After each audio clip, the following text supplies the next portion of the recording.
안녕하십니까, 강동호 변호사입니다. 중요한 판례 하나 말씀드리려고 하는데요.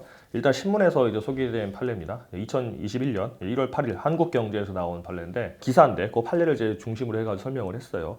제목은 이렇습니다. 11년 만에 법 해석 뒤집혔다. 재개발 대혼란 이렇게 나왔는데 재건축도 마찬가지죠. 이거를 이제 알려면 좀 이제 배경 지식이 좀 있으셔야 되는데 일반인 분들은 그냥 난 재개발 재건축 물건 살려고 한다 이런 분들은 잘 모르시겠지만 본인이 자기 일인 경우들은 아주 잘 아세요. 그래서 일단 아신다는 전제하에 또 뭐 모른다고 하더라도 대충 뭐 재개발 재건축이 뭐 다세대 다물권자로부터 받으면은 뭐 현금 청산된다 이 정도만 아시는 분들도 알 수 있게 제가 간단하게 설명을 먼저 드리고 하겠습니다. 재개발 재건축 같은 경우 투기 문제가 많았잖아요. 그리고 현 정부가 투기를 이제 부동산 투기를 막자는 이제 기조하에 법을 계속 바꿨었어요. 이제 도정법, 도시민 주거 환경 정비법을 계속 바꿨습니다.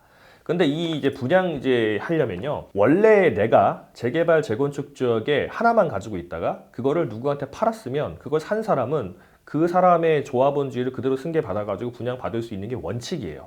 원칙인데 제가 2개 이상 가지고 있는 거죠. 복수로 가지고 있을 경우에는 그거를 제가 뭐 예를 들어 3개를 가지고 있다 쳐요. 하나는 저는 가지고 있고 2개는 이제 다른 사람 각각 A, B한테 넘겼다고 한다면 원칙대로 한다 그러면 제가 3개 가지고 있다가 그 물건이 한 A, 저랑 A, B 3명이 가지고 있으니까 각각 조합원 지위가 인정되는 게 맞죠. 그게 원칙이죠. 다른 규제가 없다고 한다면 그게 원칙입니다. 제가 조합원 지위를 누구한테 넘기는 거는 전혀 이제 법이 위반되는 게 아니니까요.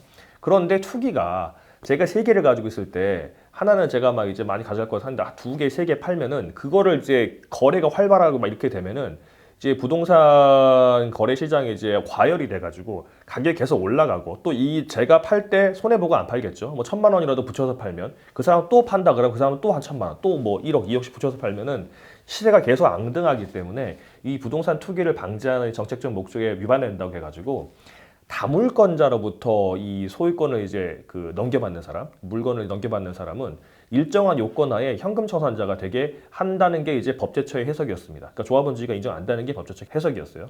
실제 도정법에서도 조합 설립 인가 후에 재건축 재개발을 다물권자인 재개발 재건축 조합원자로부터 물건을 양도받은 사람은 조합원으로 보지 않는다가 아니고 정확히 말하면 저랑 넘겨받은 사람 중에 한 명을 대표 조합원으로 본다라고 규정이 되어 있습니다. 그러니까 도정법 39조 1항에 보면 뭐라고 나와 있냐면 다물권자로부터 물건을 누가 양수받아가지고 여러 명이 됐을 때 그 중에 그러면 원래는 조합원주의가 1명, 2명 각각이 있어야 되는데 그렇지 않고 조합원 설립 인가 후에 넘겨받았다면 그 중에 한 명을 대표 조합원으로 보고 조합원의 어떤 지위를 인정해 준다 이렇게 나와 있어요. 그런데 조합원 지위를 인정하지 않는다고는 아니에요. 또 분양 신청을 할 수 있다 없다 나온 말도 없습니다. 그냥 그 중에 한 명을 대표 조합원으로 본다라고만 나와 있어요. 법에. 그렇게 나와 있습니다. 그런데 39조 2항 그 다음 조항에 보면요. 투기 과열지구의 재건축의 경우나 아니면 재개발의 경우에 관리처 분격 인가 후에는 그 후에 양도받은 사람은 조합원 지위가 없다고 나와 있어요. 현금 청산자가 되는 걸로 나와 있습니다. 1항과 2항이 좀 다르죠. 1항은 아까 제가 말씀드렸지만 조합 설립 인가 후에 다물권자로부터 소유권을 양도받은 사람이 있을 경우에 그 사람들 매수인 매도인들 사이에 양도인 양수인들 사이에는 한 명을 대표 조합원으로 본다라고만 나와 있고 재건축, 투기과열지구의 재건축의 경우나 아니면 재개발의 관리처분 인가 후에 양수받은 사람이 있는 경우에는 그 사람은 조합원지를 인정하지 않는다 이렇게 나와 있어요. 그러니까 이걸 종합적으로 해석해 보면 1항의 경우에는 여러 사람 중에 한 명을 그냥 편의상 조합원 여러 명이 되면은 이제 복잡해지니까 한 명만 일단 대표 조합원으로 보고 조합원 뭐 참석도 하고 하게 하고 다만 조합원 지위 자체는 각자 다 인정되는 거다라고 해석할 여지가 있게 되는 겁니다. 그런데 이게 법제처에서는 그렇게 안 봤어요. 이게 투기 과열을 방지하기 위해서 봤기 때문에 39조 1항의 경우에서도 대표 조합원을 한 명으로 봤다 그러면 그건 다 그냥 공유하는 거지. 제가 3개를 가지고 있어서 2명한테 하나씩 넘겨주면 그 3명한테 하나씩 나오는 게 아니고 3명을 대표 조합원으로 보니까 그 3명을 한 팀으로 봐서 분양권이 하나 나오고 그거를 공유하는 거다. 그리고 한 명이 대표해서 뭐 분양 신청을 하든 뭐하든 하는 거다. 이렇게 해석을 했었습니다. 법제처가. 이거 소위 말해 유권 해석이라고 했는데 제가 여러 번 말씀드리지만 유권 해석 아니에요. 법제처는 그냥 행정부일 뿐이지 법을 해석하는 유권 해석은 법원이 하는 거예요. 그러니까 행정청의 그냥 의견이었습니다. 행정청의 의견이었는데 여기에 따라 뭐 특별히 뭐 문제가 될 게 없었으니까 누구도 이제 이의를 제기하지 않았기 때문에 그냥 그렇게 해왔어요. 다 조합들이. 해오다가 이번에 판례가 하나 나온 거죠. 뒤집힌 거죠. 그래서 뉴스 제목도 11년 만에 법 해석이 뒤집혔다 나오는데 정확히 말하면 법 해석이 나왔다 하는 게 맞겠죠. 이제 법 해석은 법제처가 하는 게 아니니까. 광주에 있는 학동 4구역에 이제 이 조합원들이 분양권 확인 청구 소송을 제기해서 이제 시작된 겁니다. 이게 뭐냐면 제가 말씀드린 것처럼 한 사람이 여러 개 물건을 소유하고 있었는데 각각 이 사람은 자기 거 안 남기고 다 넘겨줬나 보죠. 이제 뭐 2명한테 넘겨줬다 쳐요. 이제 그 2명이 받아서 분양 신청까지 다 했다고 합니다. 그런데 조합이 관리처분 계획 인가 신청하면서 도정법 39조 1항에 보면은 조합 설립 인가 후 자물권자로부터 받은 사람에 대해서는 이 한 명만 대표 조합을 보게 되는 거니까 니네 둘 다 각각 분양 신청을 했다고 하더라도 그건 잘못된 거야. 그냥 둘이 같이 공유해가지고 하나만 줄게 이렇게 된 거예요 이제. 그러니까 이 두 명이 이제 나 다 각각 하나씩 받아야 된다라고 조합원지 확인 청구를 제기한 거죠.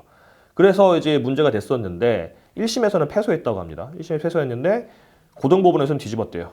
아까 제가 말씀드린 것처럼 39조 1항과 2항은 이 종합적으로 해석해 보면은 2항은 아예 조합원지가 인정할 수 없게 규정했지만 1항은 조합원지 없다고 한 적 없다. 그 중에 한 명을 대표 조합원, 대표인 조합원으로 본다고 했지 조합원이 아니라서 2명, 3명이 다 같이 공유한다고 한 적 없다. 이렇게 해석을 한 거예요, 이제. 그것도 해석이 가능성이 있어 보입니다. 그러면서 이제 말을 한 게 투기 방지를 위해서 39조 1항, 2항 만든 건 맞긴 맞는데 아무리 그렇다고 하더라도 개인의 이제 재산권, 조합원지 재산권인데 그거를 이제 제약하기 위해서는 법을 유추 해석하고 너무 확장하라 그러면 안 되는데 1항은 1항과 2항은 분명히 다른 건데 1항도 아예 조합원지로 인정될 수 없다고 한다면 그건 잘못된 거다 이렇게 한 거고요.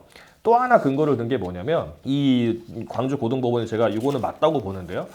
79조 1항에 보면 나와 있는데 분양 신청을 하는 건요. 재개발, 재건축에서 분양 신청을 할 수 있는 지위는 조합원이라고 나와 있지 않았어요. 조합원이 아니고 토지 등 소유자로 나와 있습니다. 그러니까 물론 이것도 사실 이제 나쁘게 말하면 말장난이고 아니면 이제 해석하기 나름인 건데 분양 신청은요 토지 등을 소유하고 있으면 돼요. 그래서 다물권자로부터 물건을 받았다고 하더라도 그 사람이 뭐 이제 대표 조합원이 한 명만 인정된다고 하더라도 양도 받았으니까 저는 자기가 소유권 인정되는 거 변함이 없는 거거든요. 그럼 토지 등 소유자니까 분양 신청할 수 있는 거예요. 그 분양 신청할 수 있는 자격을 조례 등으로 이제 그 시군구청의 조례 등으로 제약할 수 있다 조항은 있어요. 근데 광주는 그런 조례가 없어요. 서울도 없습니다. 조금만 있으면 뭐 재개발 같은 게 90제곱미터 이상에 이런 게 있지만 이제 거기에 해당되지 않았던 거예요. 이제 그렇다고 한다면 법대로 한다 그러면 조합 설립 인가 후 다물권자로부터 양수받은 그 물건의 양수인은 여러 명이 있다 그러면 그 중에 한 명만 대표 조합원이고 그냥 분양 신청할 때는 법상으로 보면 토지 등 소유자가 신청할 수 있다고 했는데 이 사람들도 다 토지 등 소유자고 그나마 그거를 제약하는 조례도 없으니까 분양 신청할 수 있는 거다. 이렇게 판단이 난 거예요, 이제. 그리고 이게 대법원 가가지고 심리불속행 기각으로 확정이 됐습니다. 물론 대법원에서 더 정확히 판단해가지고 맞다 이렇게 뭐 전원합의처나 이렇게 해가지고 해서 좋았겠지만 이게 더 이상 다툴 게 없다고 해가지고 심리불속행 기각이 돼서 나중에 좀 여지가 있기는 합니다. 근데 어쨌든 그렇게 확정이 됐어요. 그래서 이제 이 문제는 뭐냐면 이래서 유사 소송이 막 이제 벌어지는 거 아니냐. 예전에 막 다물권자로부터 받아가지고 할 수 없이 현금 청산된 사람들 같은 경우는 나 원래 이거 조합원지 인정받을 수 있었는데 현금 청산 내버렸다. 아파트를 달라 이렇게 소송할 수 있는 거 아니냐 하겠지만 그럴 가능성이 많지는 않아요. 왜냐하면 관리처분 계획 인가가 나면 그 관리처분 계획 안에 최종적인 분양을 받을 사람의 이제 지위가 나오게 되는데 그 관리처분 계획은 인가는 이제 행정처분이기 때문에 취소 소송을 하려면 90일 내로 제기해야 되고 인가 날로부터 그리고 무효 소송은 뭐 상관이 없어요. 이제 할 수 있는데 이 무효가 되려면은 이렇게 이제 다물권자로부터 양수받은 사람도 각각 하나씩 물건을 이제 분양권을 줘야 되는데 안 줬다라고 한 이 위법 사항이 중대하고 명백해야 되는데 중대하긴 해 보이는데 명백까지는 안 돼 보여요. 제가 볼 때 이거 애매한 부분이잖아요. 법 해석에 따라서 그래서 무효는 안 될 거고 그러면 취소로 주장해야 되는데 이게 관리처분계획 인가 90일 내인 경우만 됩니다. 그러니까 지금 만약에 어떤 주의 재개발 재건축 조합에서 조합 설립 인가 후 다물권자로부터 양수를 받아서 관리처분 계획 안에서 내가 조합원이 아니라 현금 청산자로 분류가 된 사람인데 그 관리처분 계획안도 아직 인가 후 90일이 안 지났다. 그러면 소송 제기하면 제가 볼 땐 가능성이 상당히 있습니다. 그 정도. 그러니까 너무 많이는 아니고 그 정도는 할 수 있을 것 같고요. 그 다음에 만약에 관리처분 계획 인가 나고 90일 지났다. 아니면 심지어 이전 고시까지 됐다. 그러면 다툴 수가 없어요. 정확히 말하면 관리처분계획 인가 후 90일이 지났어도 무효 확인 소송을 제기할 수 있는데 그 승소 가능성은 크지는 않다. 그리고 만약에 이전 고시까지 됐다고 한다면 대법원 판례에 의하면 이전 고시 됐다고 한다면 그 전에 있는 모든 하자는 다 없어진 걸로 보거든요. 실제 그게 맞을 것 같고 이전 고시 되면 다 등기까지 다 넘어가고 새로운 소유권의 권리관계가 다 있기 때문에 그걸 뒤집기 쉽지가 않습니다. 그렇게 되면 뭐 불법행위 손해배상 청구 정도 갈 수는 있겠죠. 이제 뭐 그거는 나중에 과실 문제 얼마나 알았냐 몰랐냐 뭐 이렇게 나중에 다투게 되겠지만 그렇게 갈 수 있지 그 자체를 다투기 쉽지 않을 것 같습니다. 그래서 내가 요 다물권자로부터 물건을 사서 현금 청산자로 돼가지고 못 받았지만 이 조합의 관리처분계획 인가 90일 이내다. 그런 경우는 다툴 여지가 충분히 있고요. 그리고 그렇지 않다고 하더라도 뭐 나중에 이전 고시까지 됐다고 하더라도 손해배상 청구 정도를 한다면은 가능성이 있어 보입니다. 이렇게 아시고 다물권자로부터 물건을 사가지고 현금 청산자밖에 안 돼서 조합원지위가 인정 안 되는 분들은 변호사 자문을 얻으셔가지고 대응하시면 될 것 같습니다.